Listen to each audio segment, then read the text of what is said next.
Bonjour tout le monde, merci d'être des nôtres. Je suis content d'être ici avec notre représentant permanent Bob Rae et notre ministre de l'Environnement et des Changements climatiques Steven Guilbeault. Cette semaine, on est ici à l'Assemblée générale des Nations unies pour travailler avec nos partenaires à travers le monde. Je veux commencer aujourd'hui par condamner les propos du président Poutine qui continue de faire escalader sa propre guerre de manière irresponsable. Canada condemns Putin's irresponsible escalation of the war, his partial military mobilization, his nuclear threats, as well as Russia's rushed referendums to try to annex parts of Ukraine are unacceptable. Putin's behavior only goes to show that his invasion is failing. Canada remains steadfast in our support for Ukraine's sovereignty and territorial integrity, and we will continue to be there for Ukrainians as they defend their freedom and our democratic principles. During a moment of global crisis like this, it's important that we support one another. As Ukrainians are putting their lives on the line to free their country, people in some parts of the world don't have enough food to feed themselves and their families. Some are facing the consequences of climate change or are facing preventable, treatable diseases. Others are worried that the energy crisis will leave them in the cold this winter. All around the world, including in Canada, people are facing higher prices for groceries, for housing, and for filling up their cars or trucks. This week, here at the UN, we discussed these challenges during many meetings, including with the leaders of Suriname, Colombia, Chile, Moldova, France, the UN Secretary-General Antonio Guterres, and the President of the European Commission, Ursula von der Leyen. D'abord, pour assurer la santé des gens et sauver des vies pendant ces moments difficiles, on continue de travailler avec nos alliés comme les États-Unis et plusieurs autres partenaires. Cet après-midi, j'ai participé à la conférence organisée par le président Biden pour combattre le VIH, la malaria et la tuberculose à travers le monde. Canada is committed to making our world healthier, and that's why today we announced $1.21 billion in new funding to help meet the Global Fund goal of saving 20 million lives over the next 3 years. When there's less suffering in the world, it creates stability that benefits everyone, including Canadians at home. In recent years, global food insecurity has been increasing because of the pandemic and other crises like climate change.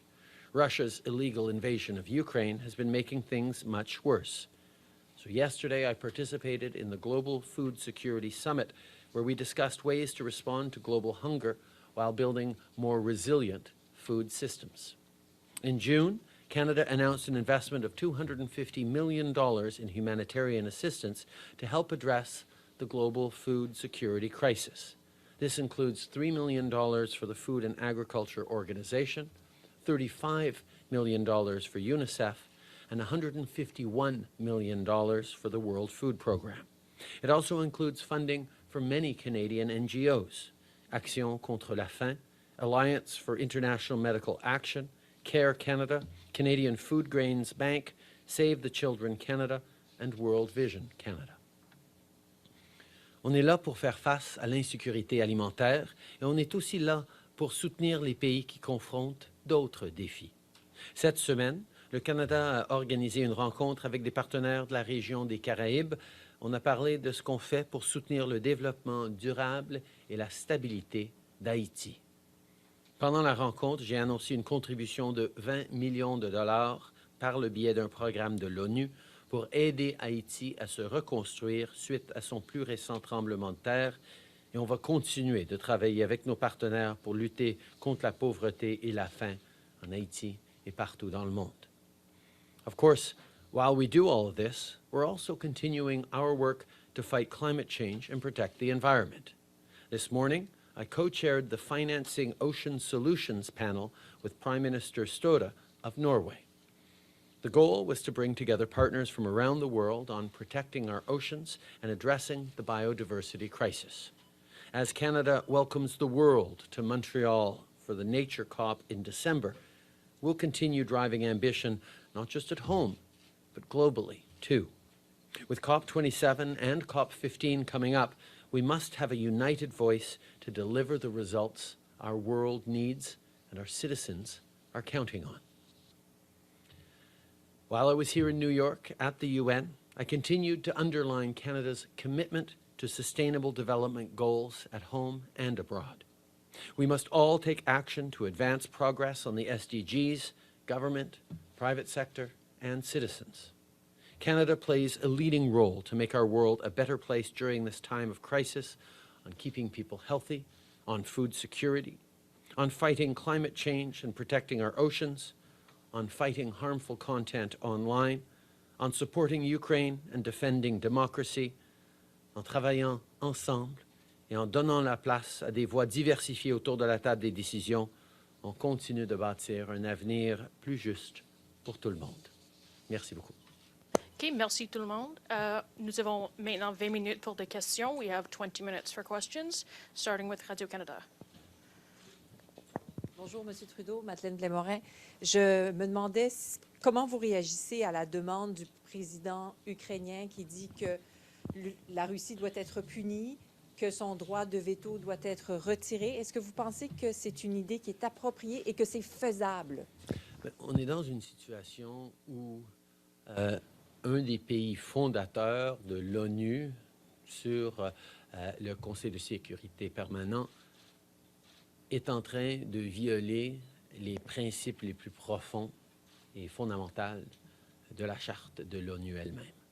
C'est une situation sans précédent et c'est pourquoi nous sommes en train et nous continuons de rallier les pays du monde, de continuer de souligner à quel point les actions de la Russie sont injustifiées, injustifiables et doivent avoir des conséquences.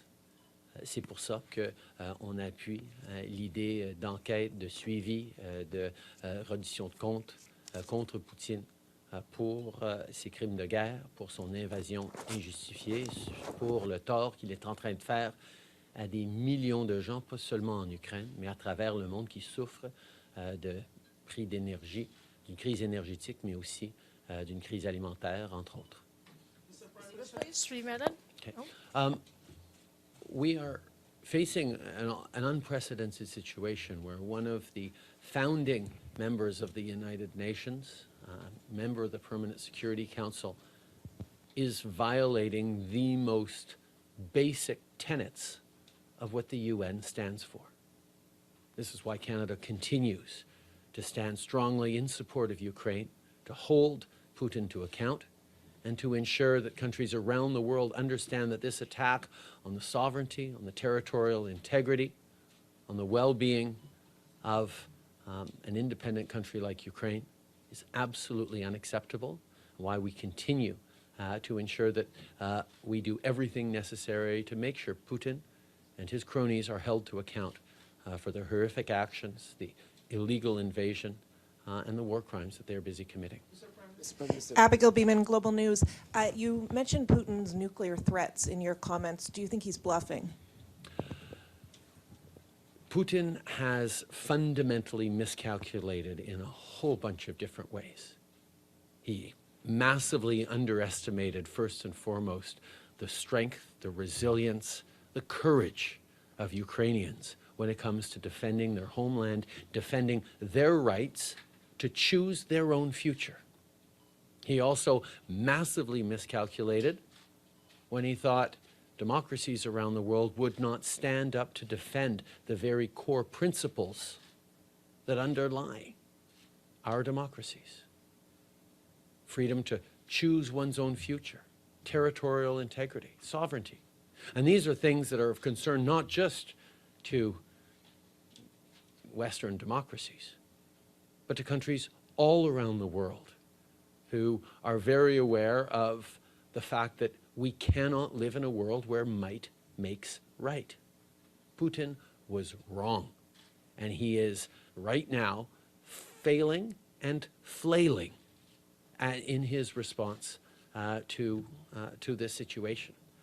We need to continue to demonstrate the strength and solidarity, not just of countries around the world, but of people around the world. We know that we're facing higher food prices. Families are facing higher gas bills and heating bills. And we're looking at a difficult winter. But we also know that Ukrainians are facing an even more difficult winter while they stand and fight, not just for their own country, but for the principles that are at the foundation of our countries as well. Mr. Prime Minister? I don't think I heard a direct answer as to the bluff, but I'd also like to ask you, as you talk about allies continuing to offer support for Ukraine, what are the next steps here concretely that Canada can do to help? Canada is going to continue to strengthen our sanctions. We are going to continue to send military aid to Ukraine. We're going to continue to be there for humanitarian assistance. We're going to continue facilitating measures to counter the global food crisis, whether it's with our expertise in exporting and shipping grain around the world to get it out past the Russian blockade, as an initiative that the UN and Turkey and others have worked so hard on. We're going to continue to stand for the principles that matter so deeply to Canadians and people all around the world, with absolute firmness and solidarity with people in Ukraine, and continue to encourage and be there for countries, particularly in the global south, who are facing difficult times as they too stand against Russia. Mr. Prime Minister? CNN, please. The follow-up. Other questions, please. Nice to Sorry. go around. Okay, next question, CTV, please. So, Hi, Prime Minister. You said in your opening remarks about Vladimir Putin's behavior, showing his invasion as failing and flailing. Can you specifically drill down about his behavior that you find? well, I think in his statement this morning that he is, first of all, having to move towards at least a partial conscription in Russia, which is a step closer to admitting what he has not wanted to admit to Russians, that this is a war that he has launched unjustifiably against a neighbor, is an example of things not going to his plan. We are seeing the strength, the ability of the Ukrainians to retake territories that a much larger force of Russians had taken but was unable to hold.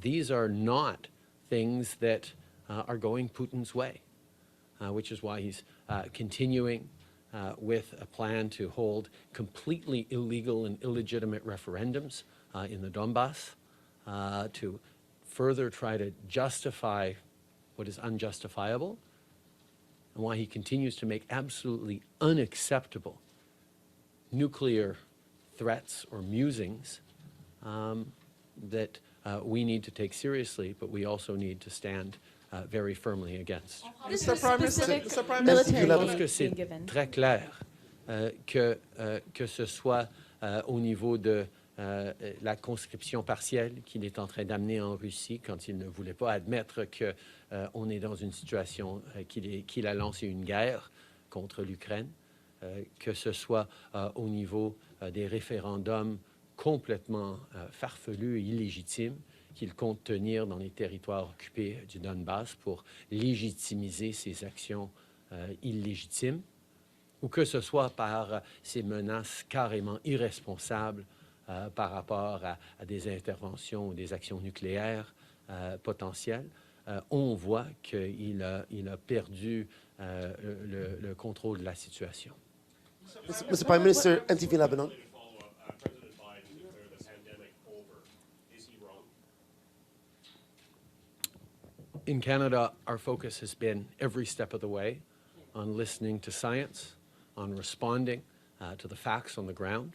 And what we have seen consistently is that people are still struggling in hospitals across our country with the impacts of COVID. We all want this pandemic to be behind us as quickly as possible, which is why there is good news in a new series of vaccines that have come out, and we encourage people to get vaccinated the way Canadians got vaccinated in record numbers before. Get your vaccines up to date, and we will make sure that this pandemic gets behind us as quickly as we possibly can. May I ask a Next question? question, CBC, please. Thank you so much. Sir, I want to ask you two questions. The first question is exactly... Sorry, Annabelle, what are we doing CBC, exactly here? please. Evan? Lift. It's on? It's on. I'll just be louder. No, it's on, Evan. Go ahead. Are you prepared to lift COVID border restrictions and random tests, and are you prepared to make ArriveCAN voluntary? Every step of the way, we have followed the recommendations and the best advice of medical experts, of public health experts, and we will continue to do that. And I can assure you that when we make decisions on how we can move forward and change the situation around various tools that we have in place to keep Canadians safe, Canadians will be the first to know. Could you about give more CBC, specifics please? also? Could you about the kind of military assistance that you're thinking of providing Ukraine in the future? Vehicles, artillery, aircraft, training. What areas are you looking at, and when might we expect to hear new announcements? First of all, Canada has been providing Ukraine one of the most fundamental, important supports since the illegal invasion of Crimea, which is training of Ukrainian armed forces. Back for a number of years now, we've trained up close to 35,000 Ukrainian Defense Force members. That is part of why they have been so tremendously effective, alongside trainers from the UK and the United States. That has made a huge difference. On top of that, we've sent ammunition, we've sent cameras for drones, we've sent artillery, we've sent everything from sniper rifles to helmets and vests. We're sending light armored vehicles and enough equipment to repair and replace them. And we will continue to be there to send the kind of equipment that they ask for. Right now, as they're pushing into formerly Russian-held territory that is still part of Ukraine's territory, their ask is for more ammunition, and that is what we are focused on sending, so that they can match the extraordinary expenditures of munitions that Russia, or try to match the extraordinary expenditures of munitions that Russia is sending on them every day. Mr. Prime Minister, Lavrov is in town. Lavrov is in town. Would you take the opportunity? Just, sure. It's also about military, but in the Middle East, exactly 28 days ago, Canadian air detachment from the Middle East was relocated from its counterterrorism effort to United Kingdom in order to support your effort regarding to Ukraine. Is this the beginning of end of your military support for Iraq and Kurdistan region in terms of fighting terrorism and ISIS? Thank you so much. Our commitment to fighting terrorism, Canada's long-standing commitment in Iraq to help push back against Daesh continues. We continue to be active in a number of NATO missions, in a number of international missions to fight terrorism, to support allies across NATO, to be there for friends like Ukraine, to be present in theaters and conflicts around the world. Canada has always stepped up where needed around the world, and we will continue to. You condemned back in June the U.S. Supreme Court's decision to overturn Roe versus Wade. You called it horrific. What limits, if any, on abortion would you support? For example, any governmental restrictions on very late-term termination of pregnancy. Could you clarify your position on that, please? Thank you. In Canada, it is medical professionals who make determinations around what is best for mothers, particularly in late terms. In Canada, we support unequivocally women's right to choose. It is a fundamental tenet of freedom. Is it a fundamental tenet of our society that we stand up for women's rights? And as we see in the United States attempts to roll back rights that women have fought for generations, the idea that there are young girls growing up in the United States who will have less rights over their own bodies, than their mothers did is exactly what Canadians, Americans, and people all around the world are so concerned about. We need to make sure we are standing up for people's rights and freedoms. In Canada, we will do that by ensuring access to abortion for every Canadian who wants it. And we will make sure we continue to fight for better health and reproductive rights all around the world, which used to mean being there to fight for health and reproductive rights in the global south. We'll help out in the United States if we need to as well. Prime Minister, please. Last question. Go Can we ahead. speak to Canada's involvement in Haiti, please, for a moment? I know that you've been meeting with partners here. Haiti's security situation has only deteriorated over the past year. Can you point to any successes that Canada's involvement with its security forces have produced in the past year? And also, at what point would it be considered by Canada and your other partners here at the UN to bring back peacekeepers to the country?